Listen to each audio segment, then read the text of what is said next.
Welcome to the Rebel Instinct podcast, everybody. I'm your host, Galen Ettlin with Act On Software. And today I'm joined by a special co-host, Suzy Balk, who is Act On Software's Senior Marketing Campaigns Manager. Suzy, so looking forward to talking about some innovative marketing conversations with you. Thanks for joining. Yeah, thanks for having me. And as our YouTube viewers can see as well, our guest today is Justin Keller, Vice President of Revenue Marketing at Drift. Justin is an award-winning B2B marketer who prides himself in disrupting the B2B marketing status quo. So we're going to get all of his hot takes on branding, digital marketing, account-based marketing, and hopefully if we've got time, a little glimpse into his music producer experience and at-home chef aspirations. Thank you so much for being here, Justin. Thank you guys so much for letting me hang out with you. I'm really excited to have this conversation with you. So Justin, I know you're passionate about storytelling, same for me. I love that creative piece of marketing. How are you seeing styles change with evolving marketing strategies, and what are marketers missing out on?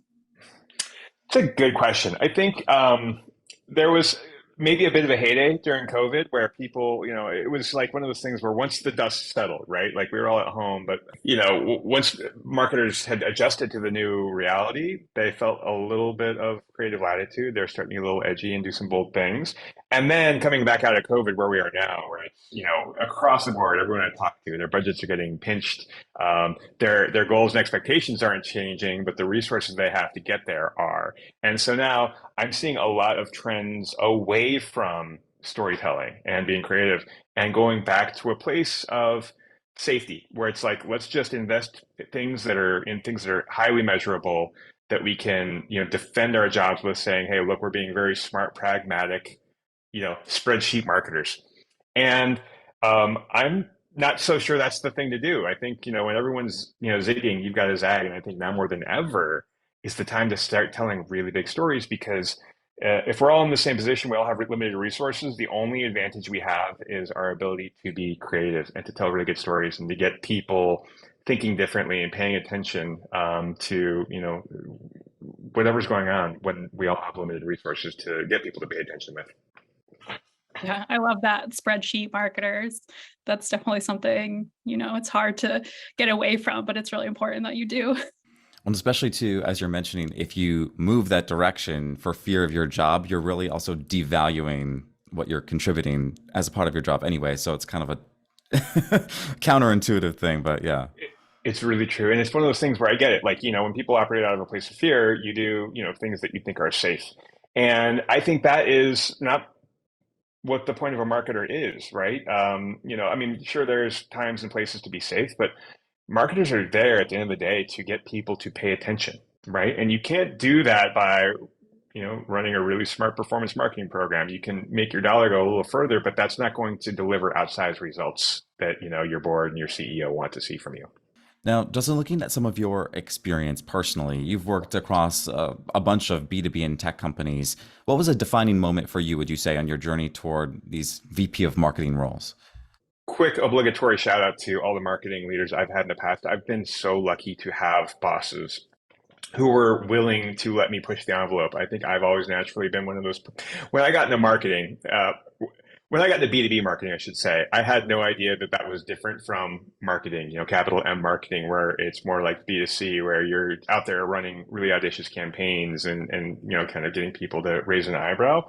Didn't realize that B2B was completely different. And it's like all about, putting a lot of navy blue on your website, making sure you have stock photos of multicultural people shaking hands. And I've been really fortunate to have bosses that felt the same way, that's not, B2B doesn't need to be like that. You can be a marketer and do outrageous things. And so really grateful to the leaders I've had that set the tone for me there.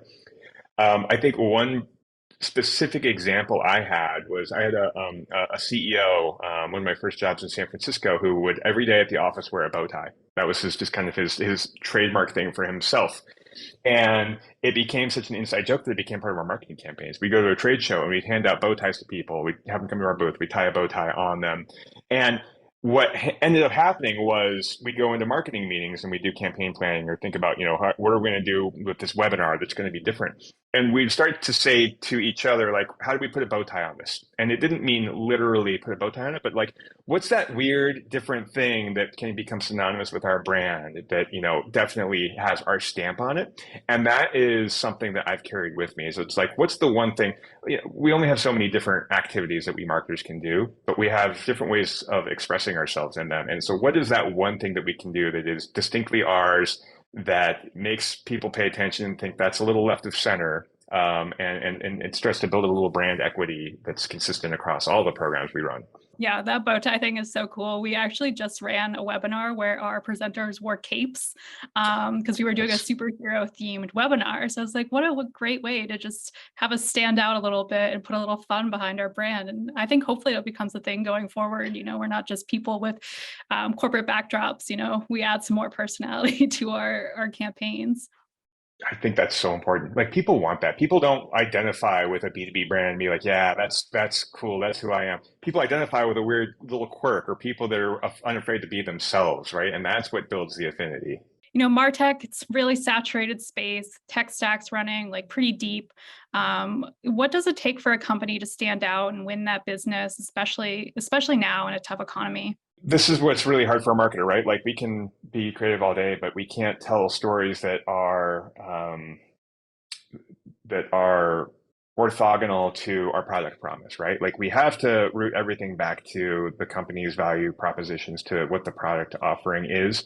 And so being able to have really good, big, bold ideas is one thing, but having big, bold ideas that align to a company's promise is really tough. And so that's where as a marketer, becomes a little tough, because then you start having to work cross-functionally. You need to work with your product leaders and your product marketing leaders and say, okay, what are the things that are coming up? How can I align a message to that? You need to start aligning to your sales team, because at some point, the campaign you're running is going to end up in a salesperson's lap, making sure that they feel okay about talking about, how this person ended up on the phone with them. And that can be really, really challenging. Like, earning that trust and buy-in across the board is difficult. And so I think, to answer the question, it's, you have to be a zealot for yourself and your own ideas, right? Finding a big, bold idea that does mesh with those things I just mentioned, and then just owning outright and not letting go. That can be so hard to do. It's so easy to doubt yourself, especially, like you said, it's a tough economy, and people are looking at marketing. It's a huge cost center, making sure that everything they do is going to help the bottom line. And, marketing budgets are big, and you're effectively playing with lots of people's salaries at that point. And so it's so easy to get frightened. And every time you get frightened of what you're doing, you're losing the potential impact of the story you're trying to tell. And you need to just believe as hard as you can that what you're saying is the right thing for the company, and other people will start to fall in line. I think that's why it's so important to find leaders in your work that support you. Part of your value to your company is your creativity and your ideas. And so they should, there should be a certain level of trust that, like, if you have a big, bold idea, that you're going to deliver on it.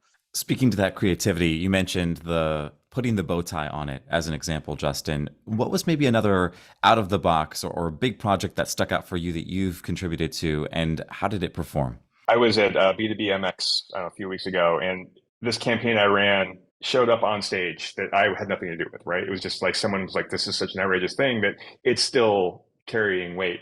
I was at a company called Terminus, and we were running, this was right towards the end of COVID, right? So people had lost all of their attention span. Webinars were performing like garbage because people were sick of sitting in their computer. And we still have to do it though, right?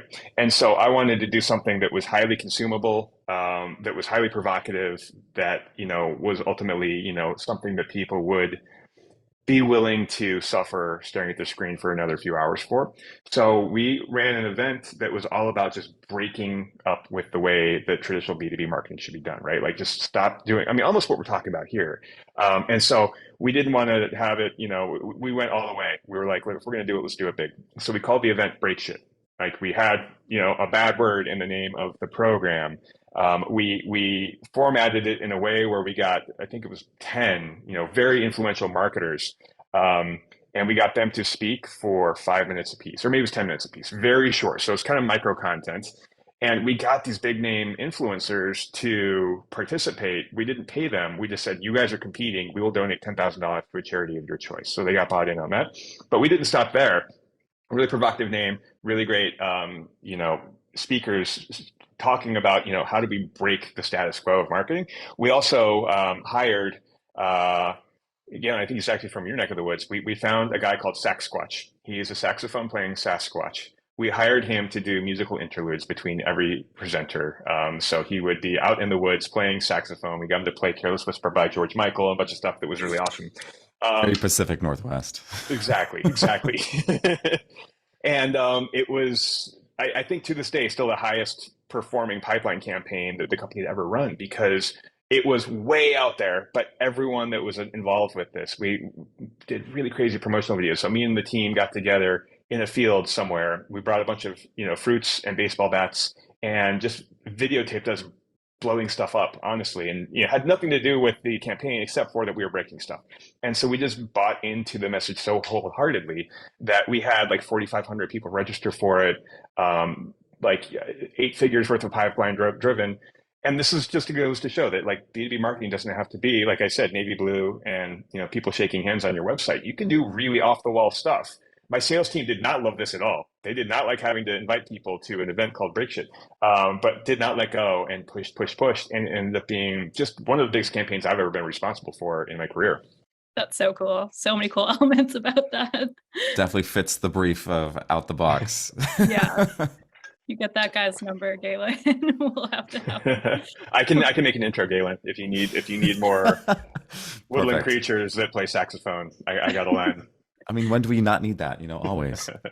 You feel really comfortable being out of the box and doing and executing these ideas. What advice would you give to, people listening to this to be more rebellious, to take those risks, whether they pay off in the way that yours did or maybe not?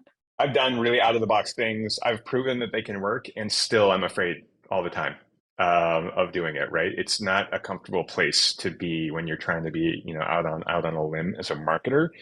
And every time I have doubted myself, bad things have happened.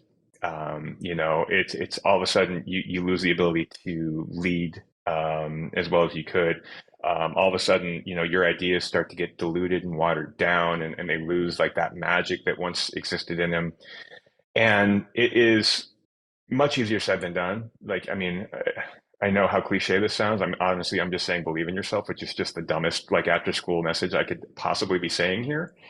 But if you're a marketer and you really want to make an impact, especially if you've got a smaller budget, especially if you're in a very noisy, crowded marketplace, there's no other option than to, believe in yourself and believe that like your big idea is what will separate you from the pack. So there it is. Like, believe in yourself is just about the most prosaic thing I could.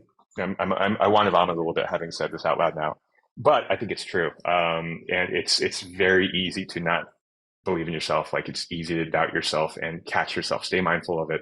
Always an important reminder. In the words of Whitney Houston, Mariah Carey, there can be miracles when you believe. All right. So Justin, how are you a rebel in your non-work life? Oh, good question. I am, you guys mentioned a musician. I like to, and I think this kind of bleeds into my work life too. I like to try to do weird stuff that hasn't been done before. So I'm not a musician that's trying to, get thousands of listens on Spotify. I'm trying to make music that I would want to listen to, which is usually a little bit weird. It's definitely not top 40 stuff. I am also kind of an avid artist. So I channel a lot of my creativity into other ways that just shows up in awkward places. So I like, most of the paintings in my house, not the ones behind me, I don't think. No, none of these are mine. But a lot of the things on the walls in my house are things that I've painted, just for whatever reason, or for my wife. You mentioned I'm a cook. I've got a lot of creative energy that just kind of needs to find an outlet. And so I don't stop it. I kind of just always leave the spigot running and, try to just make things happen, right? It's nothing that I'm necessarily super proud of that I want to share with the world, but I'm always making it just because I feel like I just need to keep that, circulation going of my creativity. I know it is kind of a sidebar, but on that music side of things, just because I think it's an interesting piece that, we don't get to hear from executives a whole lot of here's something really creative and different that I do that's nothing to do with my work at my company.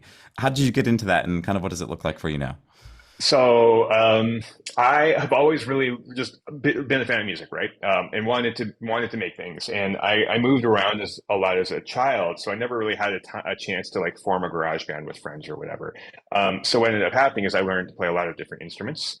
I learned how to record myself and how to like build tracks on tracks on tracks of things, and ultimately write songs all by myself in my bedroom. And so that continues to this day. I mean, that started when I was honestly 16 and I was recording to a literal cassette tape.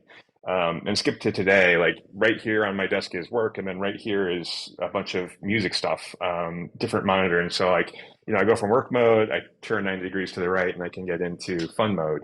And so yeah, I mean, I'm honestly always just trying to like, I'll work on a song for a year before I feel like it's done. But it's just, a little bit here and there. And it's just like, it's almost like it's like gardening for me, right? You do a little bit at a time, I get to watch it grow. And then at some point, it's ready to be picked. Such a skill. Very cool. What rebel in our culture do you feel needs to be celebrated, and why? I get asked a lot, like, where do you go for ideas for work, for marketing, right? And I always say, like, I've read enough business books. I don't read business books anymore. I don't go to, the obvious marketing blogs or LinkedIn. I go where everyone else isn't, right? So I try to find like a lot of countercultural touchstones, different artists, like meme culture even, like what is just kind of like the bleeding edge of culture right now, and what are they doing that's making people resonate with it, and trying to figure out how to apply that. So it's almost like I don't know. So the answer is like, yeah, all the rebels is who I want to celebrate, but at the same time, if you celebrate a rebel too much, all of a sudden they're not a rebel anymore. And it's kind of like that whole, I grew up listening to a lot of punk rock when I was a kid, and the thing is with punk rock, like as soon as they're a popular band anymore, they're not really punk anymore, right? They kind of sell out. And so that's kind of where I like, when I think of a rebel, I'm like, who's doing things that are new and original, or that are unafraid and have not yet broken through into the mainstream? Okay, well, finally here, it is time for our Honey, I Don't Think So segment, talking about what's annoying you lately that needs to stop in the marketing or MarTech space. I'm going to give you 60 seconds to make your case. I'll set a timer here, and I'll give you a 10-second, 5-second warning. So whenever you're ready, go for it. Okay, there's a thing going on LinkedIn that's driving me crazy, and this has been like a couple years now. Like LinkedIn is already, I think, in my opinion, a little bit of a toxic place. The amount of like broetry and just kind of like the hustle culture, I just am not on board with. But there's one thing in particular that drives me absolutely fucking bananas, and that's this trend where there's one line, space, one line, space, one line, space on a LinkedIn post, where people are just like very short caesured sentences, and then they do all these hard line breaks, and it's just impossible to read, and I just can't stand it. Personal, bugbear, but that's what's really annoying me right now.